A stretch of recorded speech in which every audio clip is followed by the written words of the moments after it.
हिंदुत्व भी हारेगा। ये कल ही मेरे कार्यक्रम में इन्होंने बोला। इन्होंने आर पार में बोला, डिबेट शो में बोला था। तो मेरा ये सवाल है कि योगी जी के जरिए हिंदुत्व को आपने मेरे कार्यक्रम में बोला। सर मेरा सवाल सर से एक छोटा सा सवाल ये है कि वो बोल रहे हैं कि बीजेपी पार्टी डरी हुई है, बहुत ज्यादा डरी हुई है, लेकिन मैं ऐसा देख रही हूँ यहाँ पे कि उनके एक नेता को हराने के लिए वो तीन पार्टियां एक होने को तैयार हैं। ऐसा क्यों है? और राहुल गांधी जी कभी सदन में आंख मारते हैं, कभी फ्लाइंग किस करते हैं, उनको कैसे प्रधानमंत्री? ठीक। और आपके जो प्रधानमंत्री के उम्मीदवार राहुल गांधी जब संसद में आते हैं तो क्या करते हैं? आंख मारने वाला हवा में चुम्बन मार गया। यहाँ कोई गूंगे यहाँ कोई गूंगे और पैरों लोग नहीं बैठे हुए। आप कुछ भी बोलते रहे, हम सुनते रहेंगे। आप देशभक्तों को मोदी मत करें। अगर तो आज की इस वीडियो में ऑडियंस ने कांग्रेस के आलोक शर्मा को डिबेट में बहुत अच्छे से धोया है, क्योंकि आलोक शर्मा डिबेट में आकर कह रहे थे कि मोदी जी जब से आए हैं देश के लिए कुछ भी नहीं किए हैं, रोजगार खत्म कर दिए हैं और मोदी जी हमेशा कुछ भी करते रहते हैं। मतलब घुमा फिरा कर सिर्फ ये बोल रहा था कि मोदी जी कोई काम नहीं किए हैं। और इनसे जब पूछा गया कि कांग्रेस ने क्या काम किया तो ये सवाल से भागने लगे। तो इसी बात पर ऑडियंस ने इसे डिबेट में अच्छे से धो दिया है। तो अब भाई क्या हुआ आप खुद से ही देखिए आगे। हिंदुत्व भी हारेगा। ये कल ही मेरे कार्यक्रम में इन्होंने बोला। इन्होंने आर पार में बोला, डिबेट शो में बोला था। तो मेरा ये सवाल है कि योगी जी के जरिए हिंदुत्व को टारगेट आपने मेरे कार्यक्रम में बोला, मैंने कल भी बोला था। मैं कहा ये वायरल होगा। आपने बोला योगी हारेगा तो हिंदुत्व हार जाएगा। मैंने ये जी मैं और सवाल भी ले रहा हूं, मुझे पता कई लोग। जवाब लेट मी कंप्लीट। मैंने ये कहा कि 30 सेकंड। अगर योगी आदित्यनाथ को हम सब मिलकर हराएंगे तो हिंदुत्व हारेगा। वो हिंदुत्व हारेगा जो आज हरिद्वार से लेकर रायपुर तक नफरत फैला रहा है, वो जो लोगों को मारने और काटने की बात कर रहा है। और हमने कहा कि अगर हमारी सरकार आएगी, योगी आ रहे तो हिंदुत्व हारा। सुन, यही बोल रहे हैं ना हमारी सरकार। आप यही बोल रहे हैं ना, योगी हारा तो हिंदुत्व हारा। 10 सेकंड, लेट मी कंप्लीट। अगर हमारी सरकार आएगी, मैं स्पष्टता के साथ कह रहा हूं कि जो ये लाशें थी कोरोना काल में जांच करवाएंगे ना, योगी बचेंगे ना केशव प्रसाद मौर्य बचेंगे। आपकी सरकार किसके साथ आएगी? इनके साथ या इनके साथ? सब मिलकर इनसे जो किसके साथ मिलकर अगर तीनों मिलकर प्रदेश के लिए जरूरत पड़ी तो फिर भी आएंगे। योगी को हराना हमारे लिए प्रायोरिटी है। बोल दिया जो मन में था, बोल दिया कि तीनों मिलकर एक साथ आएंगे और योगी आदित्यनाथ पर आएंगे।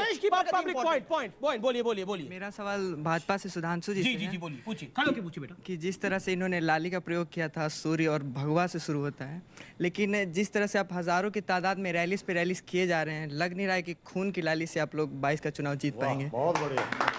और अब बाकी पार्टियां रैली नहीं कर रही।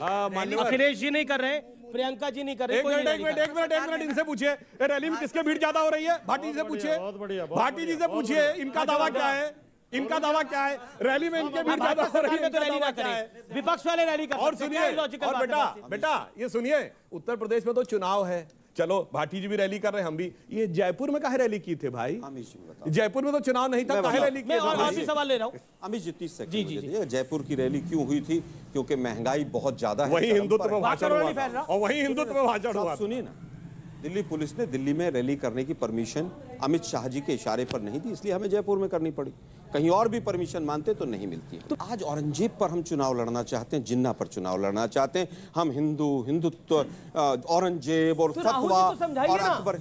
राहुल जी को तो हिंदुत्व राहुल जी कर रहे हैं। राहुल जी ने बीजेपी सबसे ज्यादा। एक मिनट सर, राहुल जी ने बीजेपी को एक्सपोज किया है और एक्सपोज होने के कारण कुछ भक्तों को मिर्ची लगी है, इससे ज्यादा कुछ नहीं। सर मेरा सवाल सर से एक छोटा सा सवाल ये है कि वो बोल रहे हैं कि बीजेपी पार्टी डरी हुई है, बहुत ज्यादा डरी हुई है, लेकिन मैं ऐसा देख रही हूँ यहाँ पे कि उनके एक नेता को हराने के लिए वो तीन पार्टियां एक होने को तैयार हैं।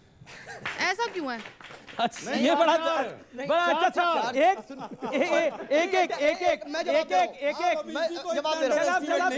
तो ओवैसी को भी साथ ले लीजिए। अब तो मैं ये कह रहा हूँ नहीं, इसका जवाब मुझसे लेना चाहिए आपको। इसका जवाब मुझसे लेना चाहिए। बीजेपी के साथ हैं ऑलरेडी, जो लोग सरकार आपकी बनवाई, उन्होंने पूरी तरह से काम कर रहे हैं। अरे आपके भी दोस्त हैं जो लोग अरे सरकार तो आपकी चलाई, आपके भी दोस्त सरकार चलवाई आपकी। आउटसाइड मनमोहन सिंह को प्राइम मिनिस्टर बनाने में उनका बड़ा योगदान था। ओके जो लोग योगी जी को हराना चाहते हैं, जो लोग यहाँ पर प्रदेश की प्रगति का चाहते हैं, हम सब लोग एक लाइन पर आकर योगी जी को हराने के लिए तैयार है। जो गलत करेगा, गलत के खिलाफ पूरी प्रदेश की एक सवाल मैं और लूंगा, लेकिन अब खेल खेलने का वक्त आ गया, तो मेरे साथ आप लोग भी तैयार हो जाइए।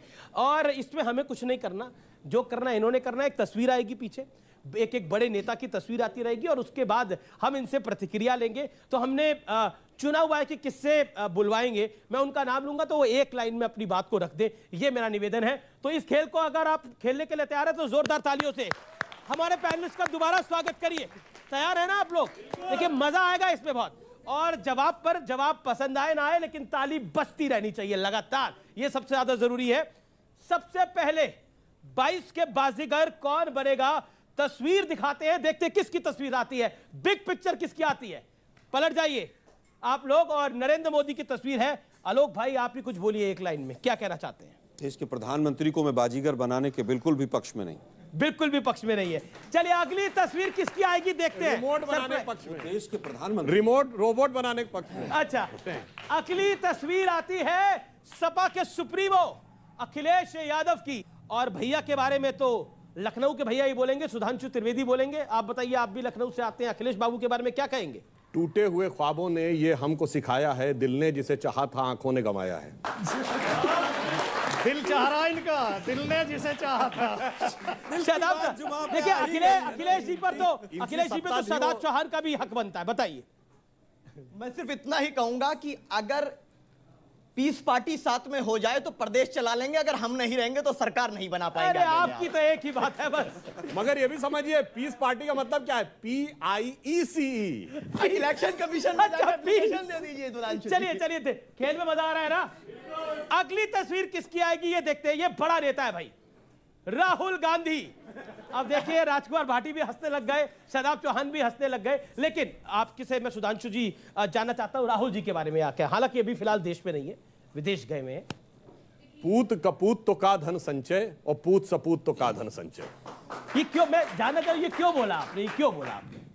ये तो अंतःकरण से यदि पूछा जाए तो इनकी पार्टी के लोग ज्यादा बेहतर बता पाएंगे कि इसलिए क्योंकि जिसे, या दूसरी बात कहूं, एक और इस पर पंक्ति याद आ जाती है, नींद भी खुली न थी कि हाय धूप ढल गई, पांव जब तलक बढ़े कि जिंदगी फिसल गई, और हम खड़े खड़े मोड़ पर रुके रुके, उम्र के चढ़ाव का उतार देखते रहे, कारवां गुजर गया गुबार देखते रहे। ओके राजकुमार भाटी, राहुल गांधी। नहीं देखिए आप राहुल जी के बारे में, अब मोदी जी के बारे में सुधांशु ने थोड़ी बोला, आप तो तारीफ ही करेंगे ना। अमीश जी, मैं केवल ये कहना चाहूंगा कि इन्होंने बहुत अच्छा बोला जी कि अगर पूत कपूत हो तो 70 साल में जो कमाया उसको बेच देता है। ठीक है ओके राजकुमार भाटी, बिल्कुल सही कहा। विचारों की 60 साल की कौन बेच रहा है? वो मोदी जी बेच रहे हैं, तो कपूत हैं सब। वो कह रहे 60 साल की सत्ता उन्होंने बेच कौन रहा है?